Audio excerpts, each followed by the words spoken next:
Hyderabad gangrape मुतासरा के मुलजिमीन के encounter के मामले में तेलंगाना हाईकोर्ट ने संजीदगी दिखाई है। अदालत ने पीर रात 8 बजे तक लाशों को महफूज रखने का हुक्म दिया है। अदालत इनकाउंटर के खिलाफ दरख्वास्त पर पीर की सुबह 10:30 बजे समाअत करेगा। वहीं ह्यूमन राइट कमीशन की टीम आज हैदराबाद का दौरा करने वाली है। हैदराबाद इनकाउंटर में हलाक मुलजिमों की आज पोस्टमार्टम रिपोर्ट भी आ सकती है, जबकि वहीं मुंबई के कुछ वकला ने हैदराबाद में इज्तिमाई इस्मतदरी के मुलजिमों के इनकाउंटर से मुतालिक सीजीआई को खत लिखा है। वकला ने अपने खत में इनकाउंटर में मुलविस पुलिस एहलकारों के खिलाफ एफआईआर दर्ज करने का मुतालबा किया है।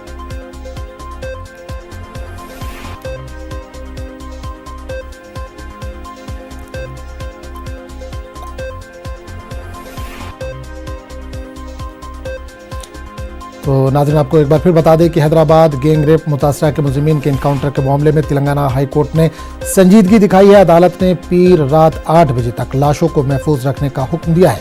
अदालत इनकाउंटर के खिलाफ दरख्वास्त पर पीर के सुबह 10:30 बजे समाअत करेगा। वहीं ह्यूमन राइट कमीशन की टीम आज हैदराबाद का दौरा करेगी। हैदराबाद इनकाउंटर में हलाक मुलजिमों की आज पोस्टमार्टम रिपोर्ट भी आ सकती है, जबकि वहीं मुंबई के कुछ वकला ने हैदराबाद में इज्तिमाई इस्मतदरी के मुलजिमों के इनकाउंटर से मुतालिक चीफ जस्टिस ऑफ इंडिया को खत लिखा है। वकला ने अपने खत में इनकाउंटर में मुलविस पुलिस एहलकारों के खिलाफ एफआईआर दर्ज करने का मुतालबा किया है।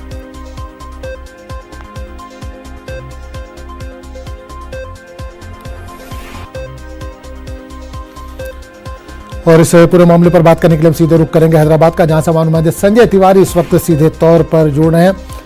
संजय, जिस तरह से सुबह से हम कल खबर चला रहे हैं, पुलिस वालों ने जिस तरह से वाहवाही लूटी है, लेकिन अब मुश्किलात में घिरती दिख रही है। मामला हाईकोर्ट पहुंच चुका है।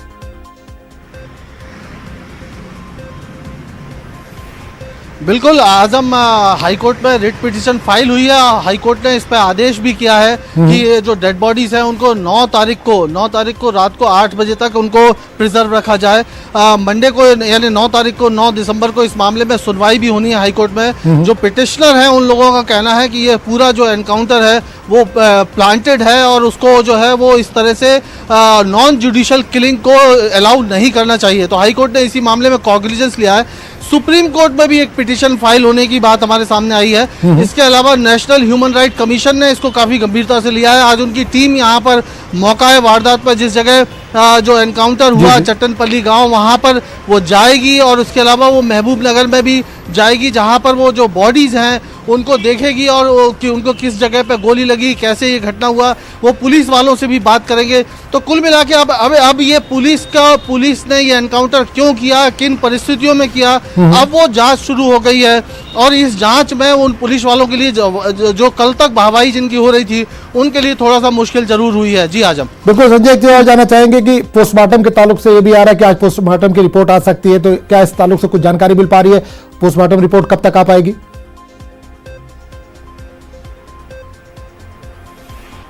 नहीं, पोस्टमार्टम की रिपोर्ट, इनिशियल रिपोर्ट जो है वो 24 आवर्स से 48 आवर्स में आ जाती है अगर पुलिस किसी मामले की इनिशियल उसको पोस्टमार्टम की जरूरत होती है। लेकिन फाइनल रिपोर्ट में 3 से 4 दिन का वक्त लगता है। तो वो जो है वो रिपोर्ट आने में अभी टाइम है, वो आज नहीं मिल सकती है पोस्टमार्टम की रिपोर्ट। इस एनकाउंटर के सिलसिले में मैं बात कर रहा हूँ, जो 4 आरोपी एनकाउंटर में मारे गए उसके सिलसिले में जो वेटनरी डॉक्टर का जिसकी मौत हुई थी उसकी पोस्टमार्टम रिपोर्ट भी अवेटेड है अभी तक, वो अभी तक पब्लिक नहीं हुई है। पुलिस पूरे मामले को बहुत ही कॉन्फिडेंशियल रखने की पुलिस ने कोशिश की है।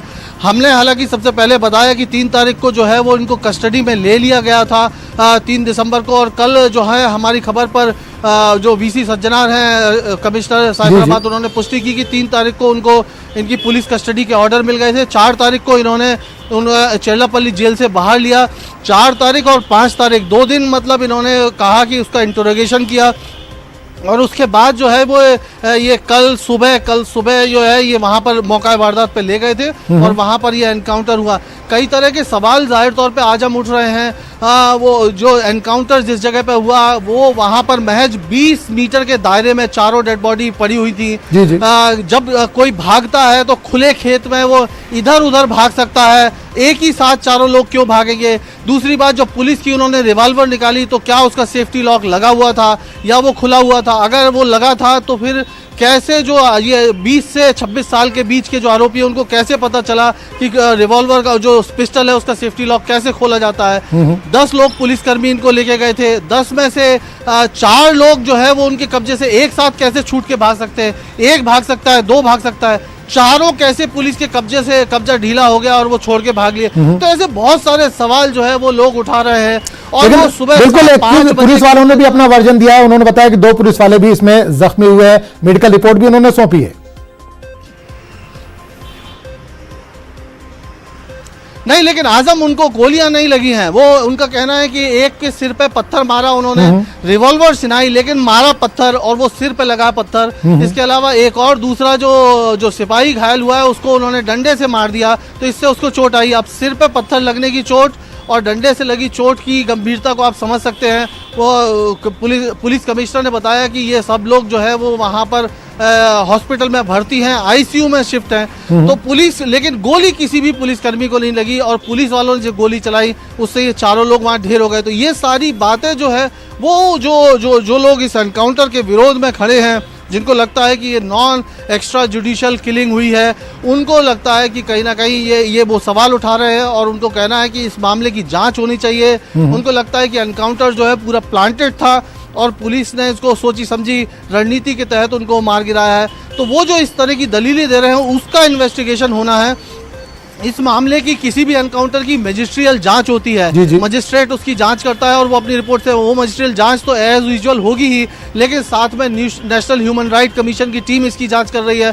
सुप्रीम कोर्ट और हाई कोर्ट में पिटीशन लगाई गई है। हाई कोर्ट ने तो बाकायदा रिट पिटीशन एक्सेप्ट करके और आदेश भी जारी कर दिया है। खास बात यह है कि 9 तारीख को जब हाई कोर्ट में इसकी सुनवाई होगी तो हो सकता है मैं ये कह रहा हूँ कि हाई कोर्ट दोबारा पोस्टमार्टम करने के लिए भी आदेश कर दे, या किसी बाहर के डॉक्टर जो तेलंगाना और आंध्र प्रदेश के अलावा किसी और राज्य के किसी डॉक्टर के उसके थ्रू पोस्टमार्टम करने के आदेश कर दे। हालांकि इस पोस्टमार्टम की वीडियोग्राफी हुई है और उसके बाद हाई कोर्ट ने आदेश दिया कि उस वीडियोग्राफी को तुरंत ही सीडी में लेकर महबूब नगर के डिस्ट्रिक्ट जज के सामने पास जमा कर दिया जाए। वो जमा कर दी गई है। जो शव है वो इस समय महबूब नगर हॉस्पिटल में है और एनएचआरसी की टीम, ऐसा माना जा रहा है कि आज जो है वो महबूब नगर में हॉस्पिटल में भी जाएगी और वो शवों का मुआयना कर सकती है। बिल्कुल संजय जी, और जानना चाहेंगे, वेटरनरी डॉक्टर का पहले रेप किया गया, उसके बाद उसका कत्ल कर दिया गया, जलाकर कत्ल कर दिया गया, तो क्या ये माना जाए कि आज इस पूरे मामले पर भी रिपोर्ट, आपने जैसे कहा कि रिपोर्ट इसमें देरी, कितना समय लग सकता है इसमें आने में, रिपोर्ट में भी?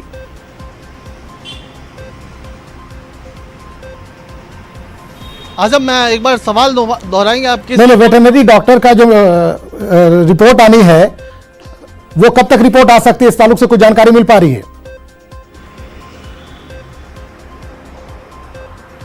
मुझे लगता है आप पोस्टमार्टम रिपोर्ट के बारे में बिल्कुल पोस्टमार्टम रिपोर्ट की, वेटरनरी डॉक्टर है उसकी पोस्टमार्टम रिपोर्ट जो फाइनल रिपोर्ट है वो कब आएगी? वो पोस्टमार्टम रिपोर्ट जो है वो पुलिस ने, चूंकि फॉरेंसिक टीम उसको, पुलिस को वो रिपोर्ट सौंपती है, उसके बाद पुलिस उसको जो है वो कोर्ट में लगाती है। जनरली अमूमन ऐसी इस तरह के केसेस में जो है वो पोस्टमार्टम रिपोर्ट कहीं ना कहीं मीडिया तक आ जाती है, लीक हो जाती है, लेकिन इस मामले में पुलिस ने हाईली बहुत सीक्रेसी बरती है।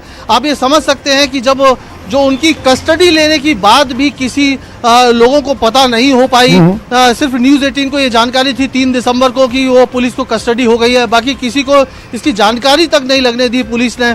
उनको कस्टडी में ले लिया ये भी पुलिस ने जाहिर नहीं होने दिया, उनको कहाँ इंटरोगेशन कर रहे हैं ये भी नहीं जाहिर होने दिया। तो पुलिस ने जिस तरह से सीक्रेसी बरती है, पोस्टमार्टम रिपोर्ट अब तक जो है वो सामने नहीं आई है, वो पब्लिक नहीं हुई है, लेकिन वो जो उस पोस्टमार्टम रिपोर्ट को अदालत में जाहिर तौर पर पेश किया जाएगा। जो रेप का मामला है वेटनरी डॉक्टर के और मर्डर का मामला है वो एक अलग मामला है, और ये जो मामला है एनकाउंटर हुआ है ये भले ही उससे कोरिलेशन है ये, लेकिन अलग एफआईआर दर्ज हुई है और इनका जो पोस्टमार्टम है वो उसकी रिपोर्ट जो है आने में थोड़ा सा वक्त लगेगा। बिल्कुल संजय, एक चीज और जानना चाहेंगे, जो चारों एनकाउंटर हुआ है, मुल्जिमीन का एनकाउंटर हुआ है, उनके घर वाले हैदराबाद आने को तैयार नहीं थे, क्या उनका रिएक्शन किस तरह का है? इसके बाद एनकाउंटर के बाद उनका रिएक्शन किस तरह का आ रहा है?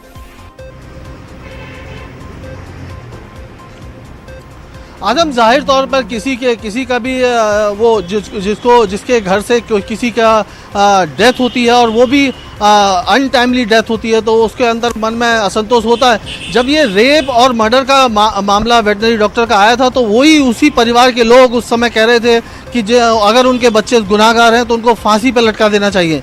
लेकिन जब जैसे ही कल उनको मालूम चला कि उनका एनकाउंटर हो गया, उन्होंने रोना बिलखना शुरू कर दिया और उनका कहना था कि ये जो है पुलिस ने गलत काम किया है, उनको एनकाउंटर नहीं होना चाहिए। Through the court of law जो भी डिसीजन होता और जिस तरह जो भी सज़ा उनको मुकर्रर होती वो उनको मिलती, लेकिन एनकाउंटर नहीं होना चाहिए। उन्होंने एनकाउंटर की जो एनकाउंटर पर सवाल खड़े किए, उनका भी कहना था कि एनकाउंटर फेक है। लेकिन पुलिस का दावा, अब तक हम पुलिस के वर्जन पर ही जा रहे हैं और पुलिस का कहना है कि उस समय जब वो 10 पुलिसकर्मी उनको लेकर मौका वारदात पे पहुंचे जहां पर उन्होंने वेटनरी डॉक्टर के शव को जलाया था, जब वो वहां पहुंचे उनको वो मोबाइल फ़ोन, वो रिस्ट वॉच और एक पावर बैंक जो उन्होंने झाड़ियों में छिपा दिया था आरोपियों ने, वो बरामद करना था और इसी के लिए वो उनको वहाँ लेके पहुंचे। लेकिन वो उनकी कब्जे से छूट कर भागे और उनके भागने की वजह से उन्होंने पुलिस की सर्विस रिवॉल्वर छुड़ा ली। पुलिस को जान का खतरा महसूस हुआ, जवाबी फायरिंग की तो उसमें वो मारे गए। ऐसा संजय तिवारी, बहुत बहुत शुक्रिया इस तमाम जानकारी के लिए।